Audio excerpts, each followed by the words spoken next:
जिंदगी में कुछ करना है, आगे बढ़ना है तो कहाँ पर बैठे खड़े हो जाओ।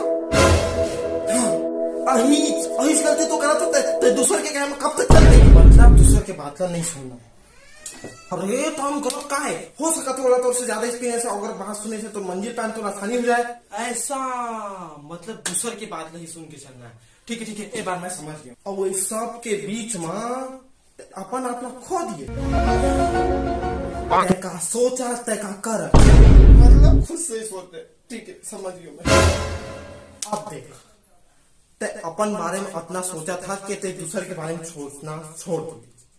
अब आगे तोर माँ घमंड तोला तोला सवाल पूछा थी, तो हर एक चीज जाने की जिज्ञासा नहीं थी, तो सवाल पूछ भी तभी तो सीख बे। मतलब सवाल पूछने सर सर और एक सवाल ही से देख देख, अब ते सवाल पूछ लग गए तो हर चीज से दिक्कत हुआ था।